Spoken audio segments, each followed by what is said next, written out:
अस्सलाम वालेकुम दोस्तों, कैसे हैं आप लोग। उम्मीद करती हूँ कि आप खैरियत से होंगे और हमारी दुआ है कि आप खैर आफियत से रहें। मौत किस चीज़ से डरती है। इमाम अली अलैहिस्सलाम की खिदमत में एक शख्स हाजिर हुआ और कहने लगा, या अली, कोई ऐसा भी अमल है जिससे मौत डर जाए और भाग जाए। बस ये कहना था कि इमाम अली अलैहिस्सलाम ने कहा, हाँ, इस ज़िंदगी में एक अमल ऐसा है जिससे मौत डर जाती है, भाग जाती है। वो कहने लगा, या अली, वो अमल कौन सा है। इमाम अली अलैहिस्सलाम ने फरमाया, वो अमल अपने अजीज़ो अकारब से अच्छा सलूक और वालिदैन की खिदमत करना है।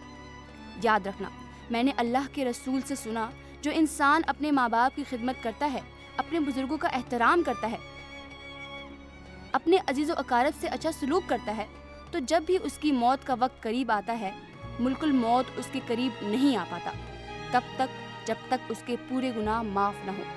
और बार बार मलकुल मौत अल्लाह के दरबार में फरियाद करता है कि ए अल्लाह, इस मरने वाले इंसान के गुनाह माफ़ फरमा, क्योंकि इसने अपने अजीज़ो अकारब से अच्छा सलूक किया, अपने वालिदैन की खिदमत की है, और यूं इस इंसान के सारे गुनाह माफ़ हो जाते हैं और वो अल्लाह की रहमत से गुजर कर जन्नत तक पहुंच जाता है। दोस्तों, उम्मीद करती हूँ कि आपको आज की वीडियो पसंद आई होगी। वीडियो पसंद आने की सूरत में इसे लाइक कीजिए, हमारे चैनल को सब्सक्राइब करते हुए साथ मौजूद घंटी के बटन को भी दबा दीजिए, ताकि आप देख सकें हमारी हर आने वाली वीडियो सबसे पहले। अगली वीडियो तक के लिए अल्लाह निगहबान।